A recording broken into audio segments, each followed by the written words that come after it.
April 11th, 1241. Before dawn.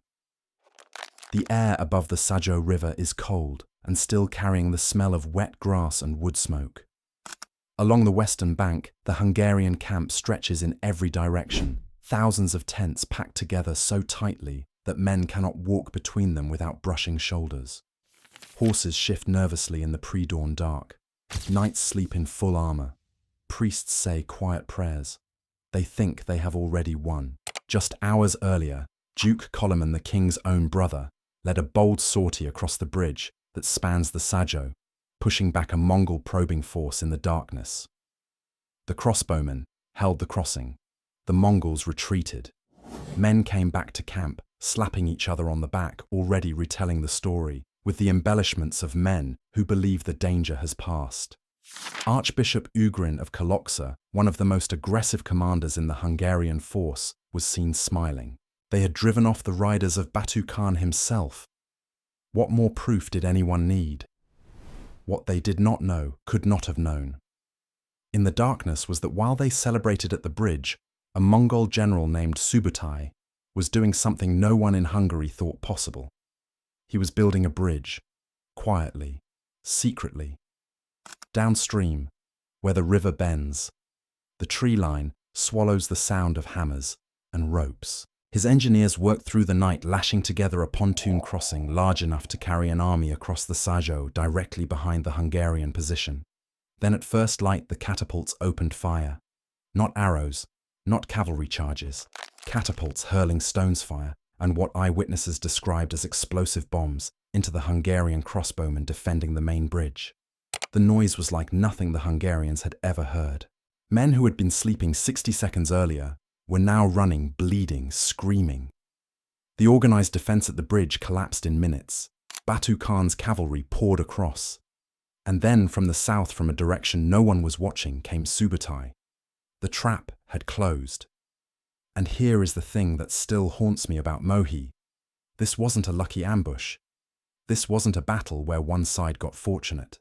This was a plan designed weeks in advance, executed with almost terrifying precision by a general who had been studying Europe for years. The Hungarians didn't lose Mohi in the battle. They lost it long before a single arrow was fired. And that is the real story we need to tell today. How did the most powerful kingdom in Central Europe walk straight into this trap? How did one single morning on the banks of a river erase 350 years of history? And why, even after everything, does this battle matter to us right now in the 21st century? Stay with me. Because to understand what happened at Mohi, we have to go back not just weeks or months, but years. This disaster was decades in the making. And the people responsible were not only the Mongols. To understand the catastrophe, you first have to understand what was at stake. By the early 13th century, the Kingdom of Hungary was not some backwater. It was one of the most significant powers in Central Europe, a kingdom that had existed for 350 years, stretching from the Carpathian Mountains in the east to the Adriatic coast in the south. Its population was roughly 2 million people. Its cavalry was regarded as among the finest on the continent. Popes corresponded with their kings. Its aristocracy held vast estates, commanded armies, and wielded the kind of political power that made them more like regional warlords than loyal subjects. That last part matters more than people realize.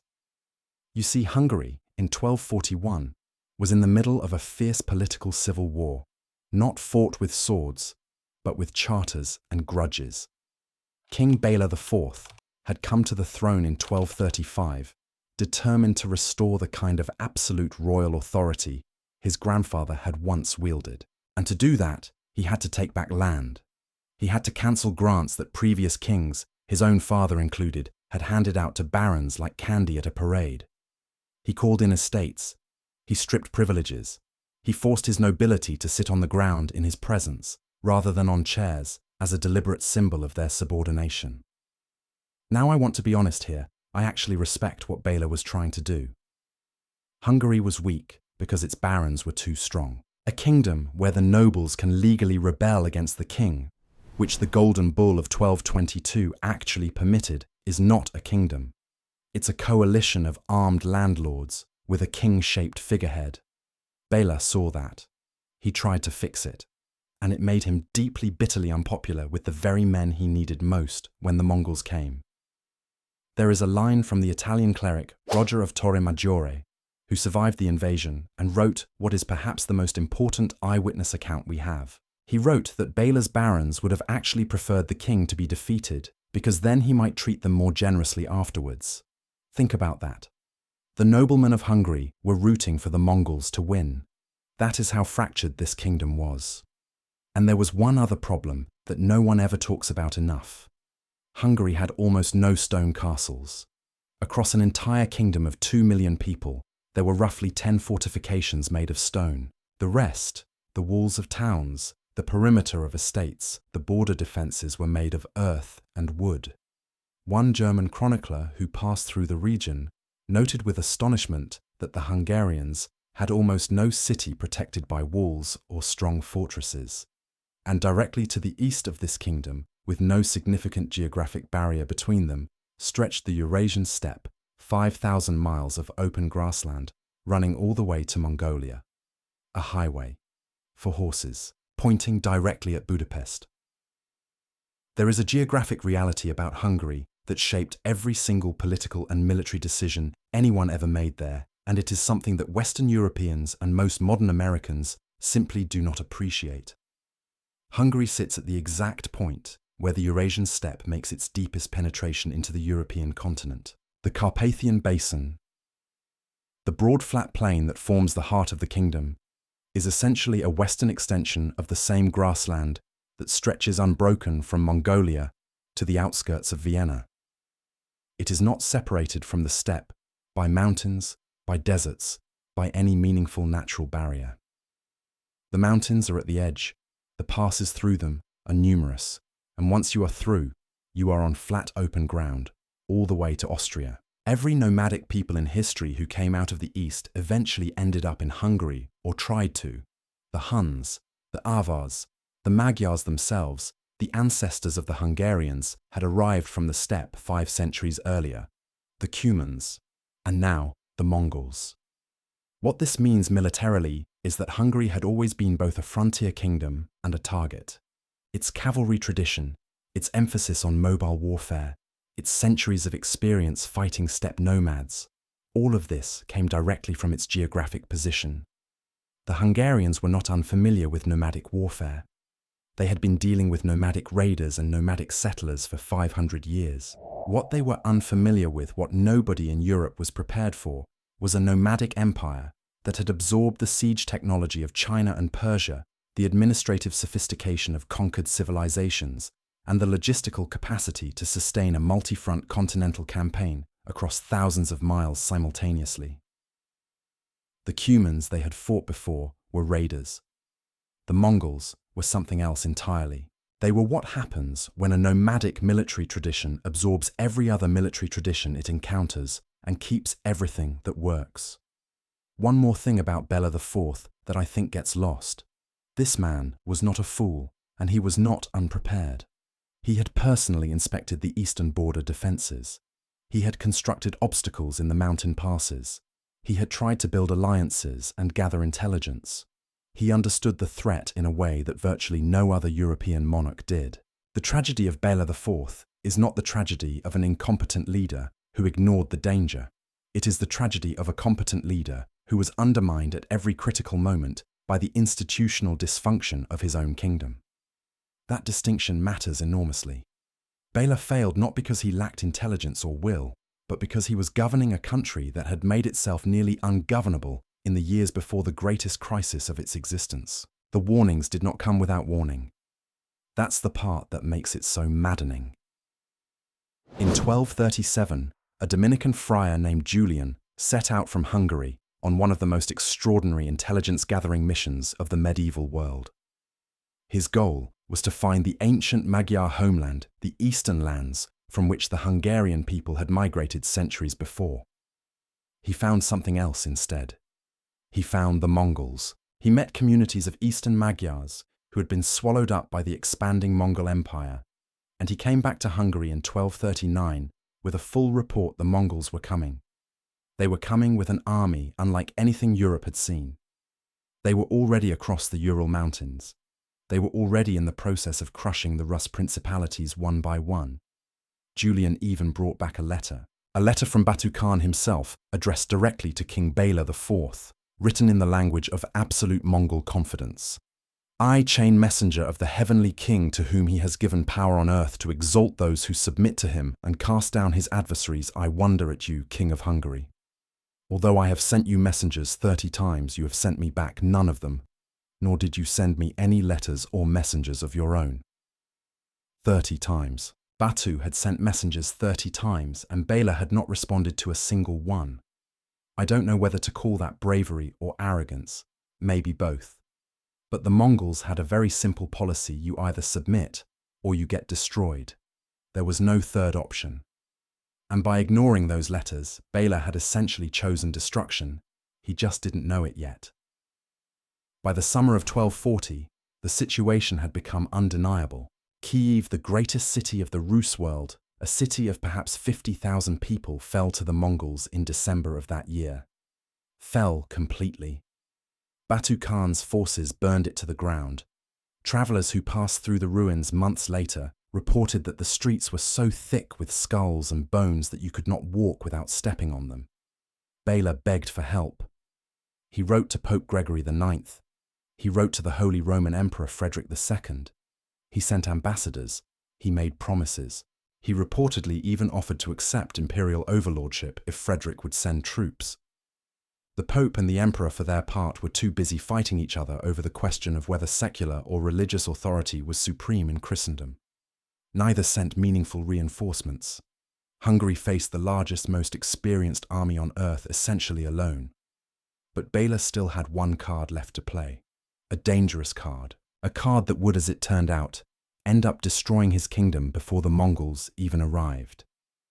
The Cumans, or Kipchaks as they were also known, were a Turkic nomadic people who had lived for generations on the steppe north of the Black Sea.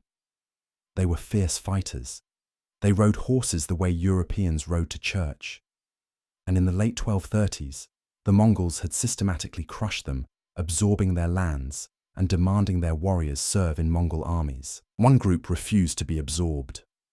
Their leader was a Khan named Kurtan or Kothan in some sources, and in 1239 he led roughly 40,000 families across the Carpathians into Hungary. He went directly to King Béla and made an offer. Give us land to settle, let us live in peace, and we will convert to Christianity and fight for you. He was in short offering Béla exactly what he needed most: a ready-made cavalry force of nomadic warriors who knew how to fight the Mongols because they had been fighting the Mongols for 20 years. Béla accepted. He had them baptized. He personally rode out to the border to receive them. He gave them territory in the sparsely settled eastern plains. He took Kurtan under his personal protection and declared the Cumans to be under the king's law. It immediately caused a crisis. The Cumans were nomads. That was the whole point. Their military value came from their steppe lifestyle, their mobility, their horses, their refusal to be pinned down. But that same lifestyle made them catastrophically incompatible with the settled Hungarian society around them. Their herds grazed on planted fields. Their people moved through villages without stopping to ask permission. Disputes broke out. Hungarians who complained to the king received no satisfaction. Roger of Torre Maggiore. Our eyewitness put it plainly: when a Cuman harmed a Hungarian, justice was not rendered, and if the Hungarian dared to pursue the matter too loudly, he might receive lashes for his words. The enmity between the common people and the king, Roger wrote, grew day by day. The barons spread rumours. The Cumans were Mongol spies. They were an advance guard sent ahead to weaken Hungary from the inside. They had converted to Christianity in bad faith. Their entire presence in the kingdom was a Mongol trick. None of this had any evidence behind it. The Mongols had been actively slaughtering Cumans for 20 years. But fear does not require evidence. It just requires repetition. Then, on the 12th of March 1241, the Mongols broke through the Vereke Pass. The eastern defences collapsed in days. Word reached Pest that the invaders were already inside the kingdom, and the city went insane. A mob, led the sources suggest, by a group of barons who absolutely knew what they were doing, attacked the house where Köthen and his retinue were being held, under the king's protection. What happened next depends on which source you read. The most dramatic account says Köthen killed his own family and took his own life before they could be captured. Others say the mob simply murdered everyone inside. What all sources agree on is what happened afterward. The Hungarians cut off the heads of Köthen and his men and threw them into the street. I want to pause here because this moment, this single catastrophically stupid act of mob violence, may be the most consequential event in Hungarian history that nobody talks about. Köthen was under the personal protection of the king. His people were Hungary's only mobile cavalry capable of matching the Mongols, and a panicked mob, egged on by politically motivated barons, murdered him and his retinue 3 weeks before the decisive battle. What followed was entirely predictable. The Cuman warriors, tens of thousands of them, declared vengeance and rode south out of Hungary, burning and pillaging every village they passed through on the way out. They did to Hungary what the Mongols were about to do to Hungary. The kingdom lost its best military asset and gained another wave of devastation, all in the same week. Roger of Torre Maggiore, who was there, recorded that some of the Hungarian barons were actually pleased. With the Cumans gone, they believed Béla would finally understand that he needed their loyalty. Even in the middle of an existential invasion, the Hungarian nobility was playing internal politics. Batu Khan, surveying his enemy from across the Carpathians, reportedly said to his soldiers before the campaign, "The Hungarians, confused by their own discord and arrogance, will not defeat you." He was right. The deeper lesson of the Cuman catastrophe is not really about the Cumans at all. It is about what happens to a society under existential pressure when its internal conflicts have not been resolved. Hungary did not have a Cuman problem in the spring of 1241. Hungary had a trust problem, a class conflict problem, and a governance problem that had been building for 20 years. And when the Mongols arrived, those problems expressed themselves in the worst possible way, at the worst possible time. The murder of Köthen was not irrational from the perspective of the barons who organized it.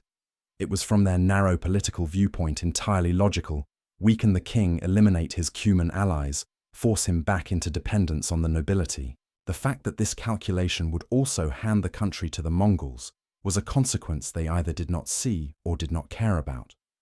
Short-term political maneuvering in the face of an existential threat. It is a pattern so universal that reading about it is almost uncomfortable. Before we get to the battle itself, we need to talk about the man who actually designed this campaign. Because while Batu Khan gets most of the historical credit, he was the grandson of Genghis Khan, the political leader of the operation, the name on the dispatches, the military genius behind the Mongol invasion of Europe, was Subutai Bagatur. Subutai was at this point in his life roughly 65 years old. He had been fighting for the Mongol Empire since before most of the soldiers under his command were born. He had campaigned across China, Persia, the Caucasus, Russia, and the steppe. He had directed more than 20 major campaigns. He had personally reconnoitered Europe, sending spies as far as Poland, Hungary, and Austria years before the invasion, and he had spent years building intelligence on European military capabilities, political divisions, and geographic vulnerabilities. Let me put Subutai in context for an American audience.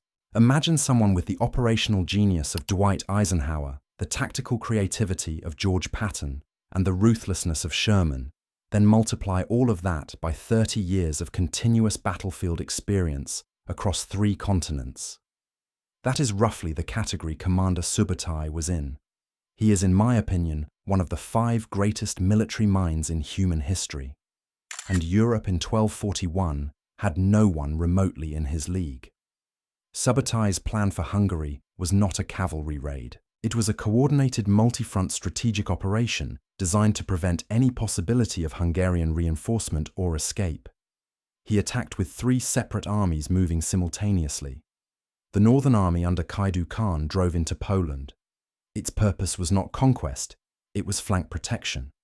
It fought and won at the Battle of Chmielnik in March 1241, then moved north to confront the assembled forces of Poland and their allies at Legnica, on April 9th. Duke Henry II the Pious, called the Pious, because of his famous piety, but also one suspects, because he needed all the divine help he could get, led a coalition of Polish knights, German crusaders and Templars against the Mongol force. He was killed in the fighting. According to the Chronicle of the New World Encyclopedia, the Mongol victors collected 9 large sacks of ears from the fallen as a count of their dead, a detail so grotesque it has stuck in the historical record for 800 years. The southern army under Khadan tore through Transylvania, defeated the voivode's forces, and pushed through the mountain passes into the Hungarian interior, and the main army Batu and Subutai came through the Vereki Pass in the north. They hit the defensive positions that Béla had laboriously constructed along the eastern border. Those defenses' natural barriers of logs, rocks and earthworks that Béla had personally overseen were cleared in 3 days. 3 days. The Mongols had specialized engineering units whose only job was exactly this kind of obstacle clearance. From the first broken barrier to the outskirts of Pest took less than 3 weeks. A European observer at the time described the speed of the Mongol advance as lightning. That is not an exaggeration. By the end of March, Béla had gathered his forces in Pest. What had assembled there was the largest Hungarian army since the foundation of the kingdom, perhaps 60,000 men, possibly more, including knights' church levies and the last of the available infantry. It was also an army riddled with internal distrust, missing its best cavalry, and commanded by a king who, whatever his virtues, was not a battlefield general. The stage was set, and now the Mongols did something brilliant. They ran away. If you're finding this history as gripping as I do, hit that subscribe button. We cover battles like this every single week, and you do not want to miss what's coming next. The Mongols had a tactic so reliable, so consistently effective, that they used it on virtually every major campaign they ever fought. It is called the feigned retreat. The idea is simple in description and almost impossible to defend against. In practice, your forward units make contact with the enemy, engage briefly, then appear to break and run. The enemy, seeing the Mongols flee, believes they have the upper hand. They pursue. They break formation. They leave whatever defensive advantage they had, a river, a fortification, high ground, and chase the retreating horsemen out into open ground. And then, when the pursuing force is fully committed, strung out gasping, and miles from any support, the Mongols turn around. This is how they had destroyed the Rus coalition at the Kalka River in 1223. This is how they would destroy armies from Poland to China. And this is exactly what they did to the Hungarians in the spring of 1241. Small Mongol units probed the Hungarian lines near Pest, attacked outlying positions, then disappeared before any serious force could engage them. Archbishop Ugrin, a man of genuine courage and almost zero tactical patience, was so infuriated by this that he reportedly launched his own unauthorized cavalry charge in pursuit of one of these units and returned having accomplished nothing except exhausting his horses. But the pattern worked on the entire Hungarian command. It communicated one message: the Mongols are beatable. Chase them. Béla gave the order to march east. The Hungarian army moved out of Pest toward the Sajó River, following the retreating Mongol forces deeper into the Hungarian plain. They were still in good spirits. They were still confident. They had, after all, repulsed the Mongols at every minor engagement. The Mongol forces seemed to be avoiding direct combat. Surely that was a sign of weakness. Here is what I think happened in the mind of the Hungarian High Command, and I think this is important. They had been told by everyone from Dominican friars to Polish refugees that the Mongols were terrifying. But the Mongols they had actually seen so far had run away from them. There is a very human cognitive trap here, the gap between what you've been told and what you've personally experienced. They'd heard about Kievan Rus. They'd heard about the stacks of skulls, but the enemies they were chasing were retreating, and that felt like winning. That felt like proof that all the stories were exaggerated. On the 10th of April, the Hungarian army reached the Sajó River and made camp on the western bank near the village of Mohi. Their camp was by any military standard poorly designed. The tents were packed together so densely that movement through the camp was nearly impossible. They had drawn their wagons into a circle around the perimeter, a classic defensive laager borrowed perhaps from steppe tradition, But what this actually achieved was to turn their camp into a cage. If things went badly, there was no room to maneuver, no room to rally, and very limited room to flee. Batu Khan, reconnoitering from a hill on the opposite bank, reportedly meditated and prayed for a full day and night before surveying the enemy camp. When he finally looked, he turned to his officers and said, "They are crowded together like a herd of cattle in narrow stalls with no room to move about." He was not offering a compliment. That same night, Duke Koloman and Archbishop Ugrin led a night sortie to the bridge. They found Mongol forces beginning to cross. They pushed them back. The crossbowmen held the structure. The Mongols retreated into the darkness. And the Hungarians went back to their overcrowded camp, woke their sleeping comrades, and told them the news. We drove them off again. We held the bridge. They did not know that Subutai was not at the bridge. While Koloman and Ugrin were congratulating themselves at the bridge, Subutai had already been gone for hours. He had ridden south along the eastern bank of the Sajó, with the bulk of his force moving quietly through the tree line, using the darkness and the noise of the skirmish at the bridge to cover his movement. He had found his crossing point, a wider, deeper stretch of river, where a ford was impossible, but where flat banks on both sides made pontoon construction feasible. His engineers moved with the speed and competence of men who had done this before, in China, in Persia, in Russia. The ropes went into the water. The planks went down. The horses were kept calm and quiet. Not a word of this reached the Hungarian camp. Consider what was happening simultaneously on that night of April 10th into April 11th. At the main bridge, a genuine fight crossbowman, holding the crossing Hungarian commanders, believing they were engaged in the decisive action. In the Hungarian camp, exhausted men were sleeping, some celebrating horses were tired and restless, and no scouts were deployed on the southern flank because no one had thought to post them. And 2 miles downstream, Subutai is building a bridge in the dark. 3 different realities unfolding in parallel within earshot of each other. The Hungarians knew only one of them. This is the part of the Mohi story that I think deserves the most emphasis when we talk about what actually killed the Hungarian army, because it was not the catapults, and it was not the encirclement, and it was not the gap in the lines. It was the information gap. The Hungarians had no intelligence on Subutai's movements, because they had not attempted to gather any. They had won a small action at the bridge and assumed that told them everything they needed to know about where their enemy was and what he intended to do next. That assumption, that a local success equals a comprehensive picture of the battlefield, is one of the oldest and most lethal mistakes in warfare. Commanders from Cannae to Kasserine Pass have died from exactly the same error. At first light on April 11th, 1241, the Hungarians at the bridge heard a sound they had never heard in battle before. It began as a low rhythmic groaning, the tension of ropes and counterweights, and then a series of crashes so loud that men in the camp a quarter-mile away jolted awake. The Mongols had brought their heavy siege equipment to the riverbank during the night, and now they opened fire on the bridge crossing with stone throwers. Not catapults in the romantic medieval illustration sense. These were large, sophisticated machines informed by Chinese and Persian engineering, capable of hurling rocks and explosive projectiles with devastating accuracy and range. The crossbowmen at the bridge, the men who had successfully held it just hours before, had no answer for this. There is no counter to a catapult barrage when you are standing on a bridge. They broke. They ran, and the moment they ran, the main Mongol force, under Batu and his brother Shiban, began pouring across. I want to flag something that historians often gloss over. What Subutai did at Mohi, with those stone throwers, was functionally the first artillery bombardment in European warfare.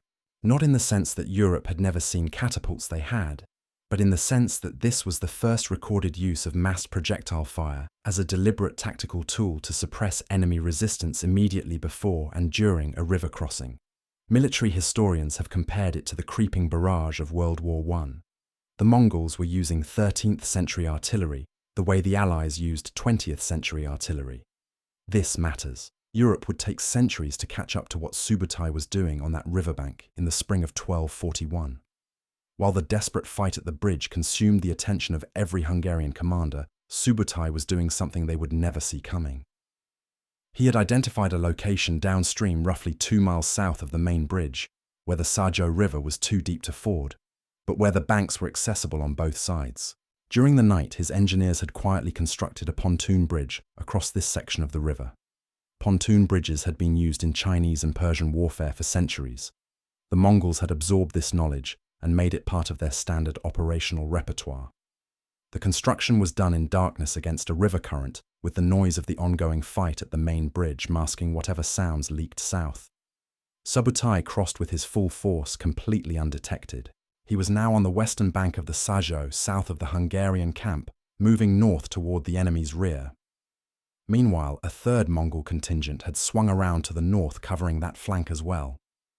The encirclement was not yet complete, but it was minutes away. The entire Hungarian army was now fighting on one front, while being flanked on two others. They just didn't know it yet. When Subutai's forces struck from the south, the effect was instantaneous and total. The Hungarians at the bridge had been holding barely against Batu's frontal assault. They were committed to that fight physically and psychologically. Then, from a direction no one had been watching, came another wave of horsemen. The noise was coming from behind them. From the camp. There were Mongols in the camp. Were there Mongols in the camp? The river was supposed to protect that side. Commands were shouted and countermanded. Cavalry units turned to face the new threat and collided with infantry trying to do the same thing. The wagon perimeter, their defensive circle, now became a trap. Men trying to reach new positions could not get through. Horses panicked. Priests and support staff mixed with armed knights in the crush. And then Batu Khan made a decision that sounds at first almost counterintuitive. He ordered his forces to pull back slightly from the pressure they were applying. He had his cavalry line up in a single line stretched out, creating a visible gap in the encirclement. A gap pointing west, away from the river, into open ground. It was the oldest trick in the Mongol playbook, and it worked perfectly. When the Hungarians saw the gap, they ran for it. Of course they ran for it. They were surrounded, they were being bombarded, their formation had disintegrated, and here was a literal opening in the enemy lines. Every instinct screamed escape. The gap was deliberate. The Mongols had left it there intentionally, knowing exactly what a surrounded, terrified army would do when it saw a way out. The gap led into a marshy, soft ground area west of the camp. Knights in heavy armor on war horses entered that terrain and immediately lost the one tactical advantage they possessed: speed and mass. Horses bogged down. Men dismounted and discovered they could barely walk in full armor through sucking mud. The organized formation, whatever was left of it, dissolved into a mob of individuals. The Mongol horse archers closed in from three sides and methodically did what horse archers are built to do.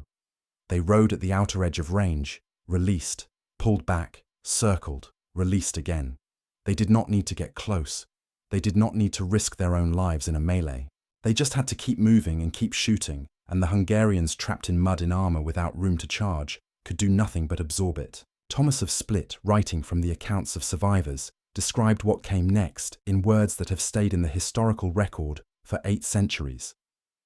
When they saw that their enemies were exhausted from running and unable to stretch out their arms to fight or their legs in flight, they began to rain spears upon them from all sides and to cut them down with swords, sparing no one and butchering them like animals. Left and right they fell like leaves in winter.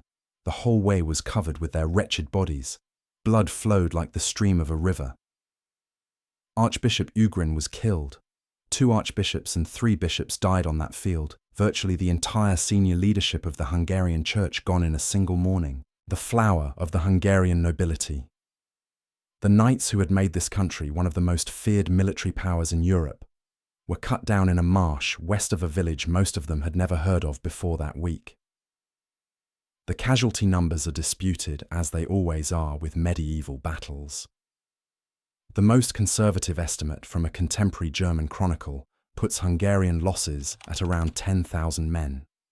Other sources go as high as 60,000. The truth is probably somewhere in between, but here is the number that matters after Mohi Hungary had no army.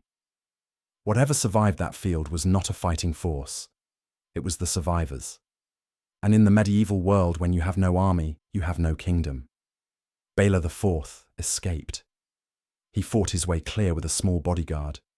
The sources are not entirely clear on the exact circumstances, only that he got out, and that the Mongols made no serious attempt to stop him. That last part is not an accident. Batu Khan had given specific orders regarding the king: do not kill him. A dead king is worthless. A captured king, or a king who could be run to ground and forced to surrender, was the entire point. Because in the Mongol system of conquest, the local ruler was a necessary piece of the administrative machinery. Batu wanted Béla alive on his knees and ruling Hungary as a Mongol vassal. A kingdom without its king was a kingdom without anyone to collect taxes, maintain order, or organize submission. Béla had to be caught, so Batu detached a force under his son Kadan, roughly 20,000 horsemen, and sent them after the Hungarian king. What followed was one of the longest royal chases in medieval history. Béla fled west to Pozsony, then to Hainburg in Austria, where Duke Frederick II's so-called ally stripped him of his treasury and forced him to surrender 3 counties in exchange for nothing. He fled to Zagreb in Croatia. The Mongols followed. He fled to the Dalmatian coast. The Mongols followed. He ended up on the fortified island city of Trogir on the Adriatic Sea, watching from the walls as Mongol cavalry rode up and down the Croatian coastline, unable to take him, but unable to stop hunting him either. His daughter, Saint Margaret of Hungary, who would later be beatified by the Catholic Church, was born during this period in a fortress in Croatia, while her father was a fugitive king with no kingdom left to rule. With the Hungarian army destroyed and the king in flight, the Mongols settled in. What followed for the next year was not warfare. It was systematic, deliberate, organized devastation. The Mongols moved across the Great Hungarian Plain, that vast flat open grassland that is essentially the western end of the Eurasian steppe, and they worked it the way a harvesting crew works a wheat field. Methodically, completely, from one end to the other. Subutai, in a stroke of psychological warfare that is as sophisticated as anything from the modern era, used a stolen royal seal to issue forged decrees across the kingdom. These decrees, written in Béla's name, instructed the population to come out of hiding and return to their villages, promising that the danger had passed and normal life could resume. Thousands of people who had fled into forests, swamps, and mountain refuges came back when they received these orders only to be captured, killed, or enslaved. It was one of the most cold-blooded intelligence operations of the medieval world. Roger of Torre Maggiore, the Italian cleric who would later write his account, the Carmen Miserabile, or Song of Sorrow, survived the occupation by hiding in forests for months, eating roots and whatever he could find, watching from cover as the world he had known was systematically dismantled. He wrote about what he saw with the raw, unmediated horror of someone who had no framework to understand it. By the end of the summer of 1241, the Mongols had consolidated their hold on everything east of the Danube. The river itself held them briefly. They could not simply ford it, and building another pontoon bridge at scale was a major operation. But nature provided what engineering could not. Christmas Day, 1241. The Danube froze solid. On that day, December 25th, by the Christian calendar, a date that was presumably not lost on anyone paying attention, a Mongol army of perhaps 100,000 men crossed the frozen river on horseback and poured into western Hungary. They appeared at the walls of Esztergom, then one of the great cities of the kingdom. They burned everything they could not breach. They moved toward Vienna. Mongol raiding parties appeared within miles of the Austrian capital, burning the outlying districts of Wiener Neustadt. Here is a thought experiment I want every viewer to sit with. For a moment it is Christmas 1241. The largest army on earth is crossing the frozen Danube into the heart of Europe. Vienna is days away. The Holy Roman Emperor is fighting the Pope over who has more authority. The King of France is 1,200 miles to the west and has no realistic picture of what is happening. There is no NATO. There is no strategic reserve. There is nothing between the Mongols and the Atlantic Ocean that has any realistic chance of stopping them. And Béla IV, the man who was supposed to defend this world, is hiding on an island in the Adriatic. This is the most dangerous moment in European history that most Americans have never heard of. Béla from his island refuge wrote desperate letters to Pope Innocent IV and Emperor Frederick II. He offered submission tribute anything. No one came. One response from the emperor was so condescending and unhelpful that Béla apparently threw the letter across the room. The West had essentially written Hungary off. If you want to support the kind of deep dive history content that actually tells you what the textbooks skip, give this video a like and drop a comment below. Tell me, what do you think would have happened if the Mongols had pushed past Vienna? I want to hear your take. In the spring of 1242, the Mongols left. They didn't leave because they were defeated. They didn't leave because European resistance broke them. They left suddenly, unexpectedly, loading their plunder and their prisoners onto horses and riding east through the Balkans the way they had come. And for 8 centuries, historians have been arguing about exactly why. The traditional explanation, the one you'll find in most textbooks, is the death of the great Khan Ögedei. Ögedei, the third son of Genghis Khan and ruler of the entire Mongol Empire, died on December 11, 1241, reportedly after a prolonged drinking binge during a hunting trip. Under Mongol law and tradition, the princes of the blood, including Batu Khan, were obligated to return to Karakorum for the Kurultai, the Great Assembly, where a new Great Khan would be elected. The war in Europe had to pause because imperial politics took precedence. The problem with this explanation is timing. Ögedei died in December. The Mongols didn't start withdrawing until March, and Rashid al-Din, a high-ranking minister of the later Mongol Ilkhanate and one of the most meticulous historians the Mongol world ever produced, specifically states that Batu did not even know about Ögedei's death when he made the decision to withdraw. According to Rashid al-Din, the withdrawal was prompted by a Cuman rebellion behind Mongol lines, a logistical threat to their rear areas, not a political obligation. Then in 2016, a remarkable scientific study published in the journal Nature added a third explanation: climate. By analyzing tree rings and other environmental proxies from the 1230s and 1240s, researchers found that 1238 through 1241 had been unusually warm and dry across the Hungarian plain, perfect conditions for Mongol horses, which needed dry grassland to graze on in sufficient quantities to sustain a campaigning army. But the winter of 1241 to 1242 was followed by an unusually cold and wet spring. The Hungarian plain, normally excellent horse country, turned into a network of swamps and boggy fields. The same flat terrain that had been the Mongols' greatest strategic advantage, open ground perfect for cavalry maneuver, became their greatest liability. There was not enough dry pasture to sustain the horses. There was not enough food, period, because the countryside had already been stripped bare by a year of occupation.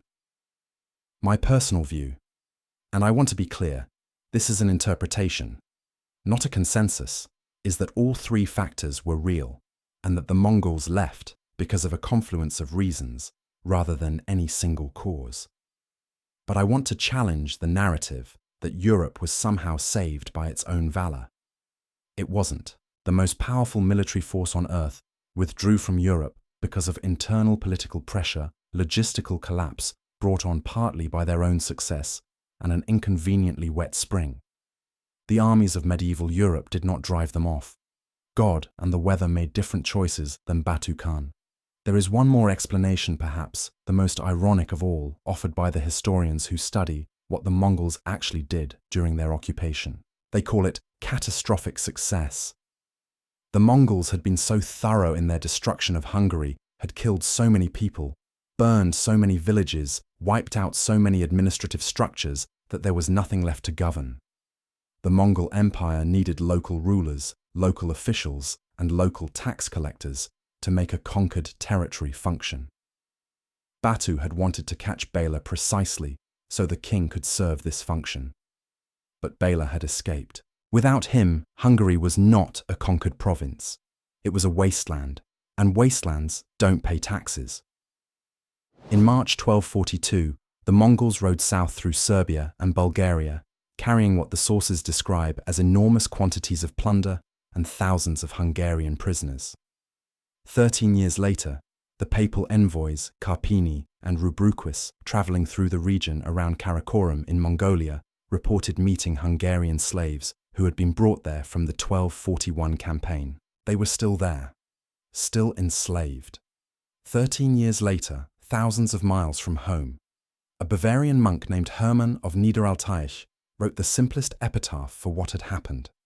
In the annals of his monastery, under the year 1241, he wrote, "In this year, after existing for 350 years, the Kingdom of Hungary was annihilated by the Tatars." What is extraordinary looking back is how close the rest of Europe came to the same fate. After the Mongol withdrawal, Subutai had already drafted preliminary plans for the next phase of the Western campaign. Poland would be next, then the Holy Roman Empire, then presumably France. The mathematical logic of Mongol expansion had no natural stopping point that anyone could see. They had defeated every enemy they had ever faced. They had crossed deserts and mountain ranges that European armies considered impassable.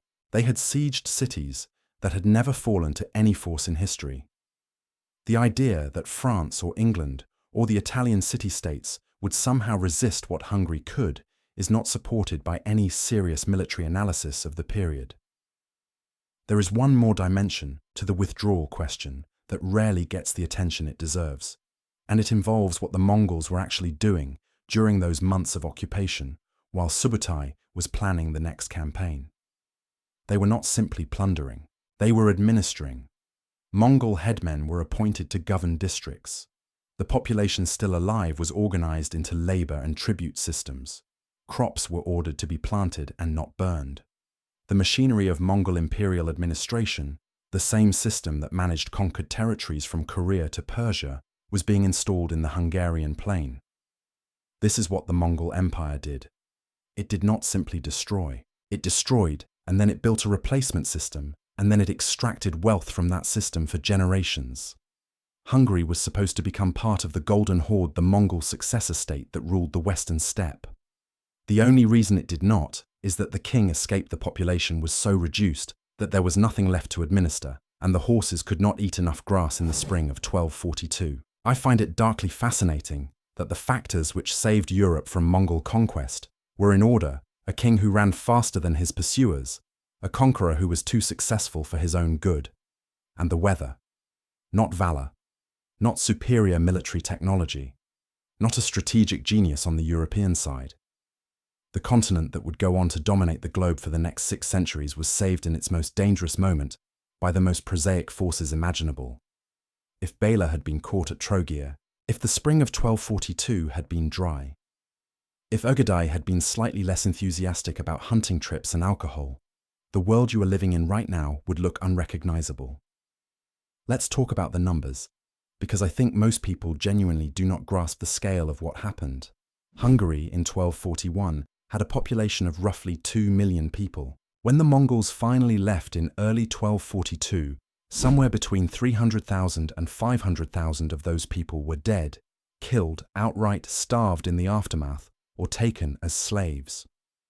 That is a loss of between 15 and 25% of the entire population in roughly 12 months. The Hungarian scholar György Györfi, who spent much of his career specifically studying the demographic impact of the Mongol invasion, calculated that approximately 60% of all settlements in the lowland regions of Hungary were destroyed. In parts of the Great Hungarian Plain, the most densely populated agricultural region of the kingdom, the destruction approached 100%.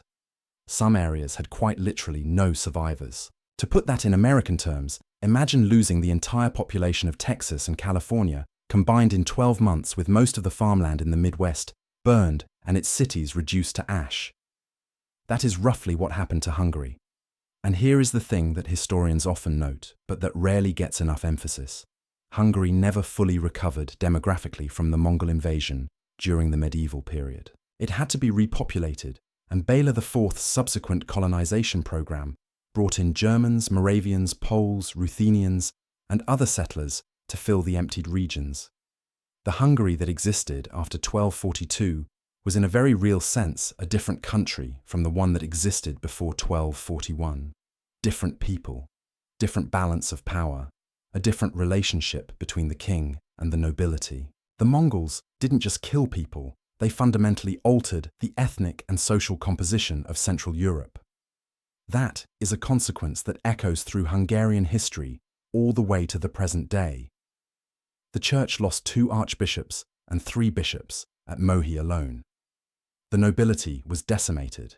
The very aristocracy that had undermined Béla's authority and helped create the conditions for the catastrophe was itself largely destroyed in the disaster it had helped cause. There is a dark irony there. The barons who had secretly hoped Béla would lose got exactly what they wanted. They just didn't survive to enjoy their political advantage. Meanwhile, Subutai was in Hungary discussing plans for the next campaign. Poland and Austria were to be the next targets. After that, presumably France, the Rhineland, the Mediterranean. Contemporary European sources were in genuine documented terror of what was coming next. The Pope wrote letters describing the Mongols as the agents of the Antichrist. Matthew Paris, the English chronicler, described a famine in England, caused partly by the disruption of Baltic trade routes by the invasion. The ripple effects of Mohi were being felt in the ports of the North Sea. In the late spring of 1242, the Mongols were gone. Béla IV emerged from Trogir, boarded a ship, and sailed back up the Adriatic to what was left of his kingdom. What he found when he arrived was by every account almost beyond comprehension. The plains of eastern Hungary were empty. Villages that had stood for generations were ash and weeds. The roads that had once connected the major cities, Pest Esztergom-Győr, now ran through territory where the population had been reduced to scattered refugees living in forests and marshes. The kingdom that Béla had inherited from 350 years of Arpad dynastic rule was effectively gone. Béla IV spent the next 3 decades rebuilding it, and in doing so, he became arguably the greatest king in Hungarian history, greater in the long run than even the celebrated rulers of the founding period. His first and most urgent priority was castles. He had lived through the lesson of 1241 with absolute clarity. Wooden walls fall, earth ramparts crumble, only stone resists the Mongol siege engine. So Béla launched what was by medieval standards an extraordinary castle-building program. By the end of his reign, Hungary had gone from 10 stone fortifications to nearly 100. He changed the entire philosophy of Hungarian defense, distributing power to local lords and churchmen on the explicit condition that they build garrison and maintain stone fortifications on their lands. He gave up some of the centralized royal authority he had fought so hard to preserve, the same centralization that had made him so unpopular before 1241, in exchange for a kingdom that could actually defend itself. He invited the Cumans back, the same people whose Khan had been murdered by a Hungarian mob 3 weeks before Mohi. Béla personally negotiated their return, granted them the empty lands between the Danube and Tisza rivers, some of the most devastated territory in the whole kingdom, and went further, arranging the marriage of his own son and heir, Prince Stephen, to Elizabeth, a daughter of a Cuman chieftain. It was a bold, pragmatic, deeply unsentimental act of statesmanship. The Cumans needed a homeland. Hungary needed cavalry. The past was the past. I find this aspect of Béla's character genuinely admirable, and I'll tell you why. Most rulers, after a disaster of this magnitude, look for someone to blame. They purge, they retrench, they become paranoid. Béla did the opposite. He looked at what had gone wrong, really looked at it, and then made the structural changes necessary to prevent it from happening again, even when those changes cost him politically. That's not easy. That requires a specific kind of intellectual courage that very few leaders in any era actually demonstrate. He rebuilt the towns and granted them new liberties and privileges to attract settlers. He brought in Germans from the Rhineland Poles, from the north, Ruthenians from the east. He expanded the rights of smaller nobles and freeholders, creating a broader social base for royal authority than the old system of great barons had ever provided. He used the trauma of 1241 to remake Hungarian society from the foundations up. When the Mongols came back in 1285 under new leadership with the same multi-front invasion strategy, they found a different Hungary. Stone castles on the high ground, garrisoned towns, mobile Cuman cavalry operating in coordination with the royal army. The 1285 invasion was repelled. It never even became a serious threat to the kingdom. The lesson of Mohi had been learned, implemented, and made permanent. The Hungarians called Béla IV the second founder of our country. It is not an exaggeration. So why does any of this matter to us 780 years later? I think there are several answers, and they operate on different levels. On the purely military level, Mohi is one of the clearest demonstrations in recorded history of what happens when one side has a fundamental intellectual and organizational advantage over the other. The Mongols did not win at Mohi because they had better swords or braver soldiers. They won because Subutai thought differently.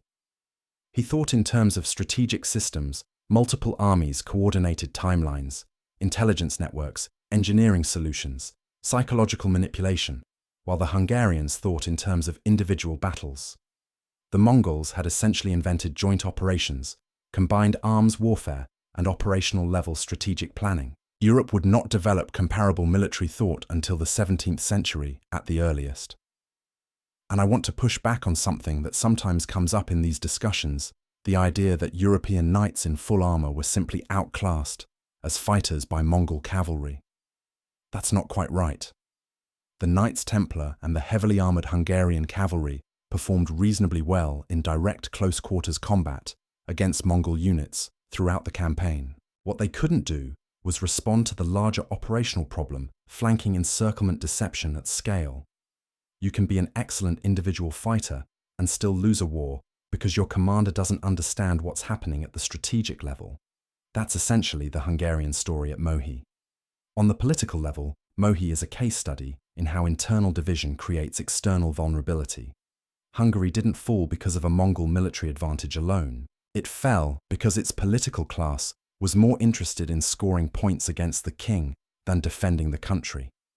Because a mob murdered the one military commander who could have provided effective cavalry cover. The barons had made themselves so powerful that no one could coordinate a national defense. The Mongols just applied the finishing pressure to a structure that was already cracking. That pattern, internal political dysfunction, creating military vulnerability, is not unique to 13th century Hungary. It is one of the most consistent patterns in the history of civilizations. You could make a very long list of polities that fell, not because their enemies were too strong, but because they were too divided to defend themselves effectively. And on the broadest level, Europe survived. Barely, and not by its own strength, but it survived. The rest of the story of Western civilization, everything from the Renaissance to the Reformation, to the Enlightenment, to the founding of the United States, happened because a Mongol general's horse army couldn't eat enough grass in a wet Hungarian spring. That is how fragile history actually is. That is how close the whole thing came to going differently. Béla IV returned to his ruined kingdom and built something better than what had been destroyed. Hungary survived the worst catastrophe in its history and came out of it with a castle network, a more balanced political structure, a new nomadic cavalry arm, and a king who had been tested by genuine tragedy and proven equal to it. The Mongols didn't just win a battle at Mohi, they ended one Hungary and forced another stronger Hungary to be born. And perhaps that is the final lesson of Mohi, not just for Hungary, but for any society that has ever found itself facing a crisis larger than its current institutions can handle. The version of Hungary that existed in 1240 was not capable of surviving what was coming. Its political structure was too fractured, its defences too weak, its internal trust too depleted. The catastrophe of 1241 did not simply destroy Hungary. It cleared the ground for something better to be built. Béla IV could never have constructed his network of 100 stone castles under the political conditions that existed before Mohi. The barons would have blocked him, the treasury arguments would have stalled the projects, the inertia of an unreformed system would have won. It took total collapse to create the political space for total reconstruction. That is a brutal calculus. It is also, if you look honestly at history, a remarkably common one. The price Hungary paid was catastrophic and unjust and should never be minimized. But the country that emerged from the ruins of 1242 was genuinely more capable of defending itself, more coherently organized, and more durably structured than the one that had marched confidently out of Pest to meet Batu Khan on the banks of the Sajó River. April 11th, 1241. The banks of the Sajó River. Subutai's pontoon bridge. The catapults opened fire at dawn. From that single morning came the deaths of perhaps 500,000 people, the destruction of a medieval civilization, the flight of a king across half of Europe, and eventually the transformation of Hungary into a kingdom that would survive another 6 centuries through Ottoman invasions, Habsburg absorption, and the full brutal weight of European history. History does not turn on the moments we expect. It turns on a forged royal seal and a Cuman Khan, with his head thrown in the street, and a wet spring that turned the Eurasian steppes' western tip into a swamp. It turns on a general who prays on a hilltop for a day and a night before looking at his enemy's camp and recognizing in an instant exactly how to destroy it. Subutai went home after 1242. He died of old age in 1248, having never lost a major campaign. Batu Khan founded the Golden Horde, which dominated the Russian steppe for the next 2 centuries. Béla IV ruled Hungary until 1270, a reign of 35 years, and spent most of it rebuilding what one morning had taken away. And the bridge at Mohi, the village, still exists. It's called Mohi now, and it sits in northeastern Hungary, not far from the city of Miskolc. There is a small memorial there, a few interpretive signs. On most days, almost no one visits. Maybe that says something about how we remember history. We remember the great empires and their victories. We forget the people who stood in the field in the wrong place, on the wrong morning with an entire civilization behind them, and no idea what was about to happen. If this story moved you, if you think the Battle of Mohi deserves more attention than it gets in the history books, share this video with someone who loves history. Leave a comment below, telling me if the Mongols hadn't withdrawn in 1242, how far do you think they would have gone? Would Western Europe have fallen? I genuinely want to know what you think. The comments on these videos are some of the best historical debates on the platform. Subscribe if you haven't already. New videos every week: battles, sieges, empires, and the moments that changed everything. I'll see you in the next one.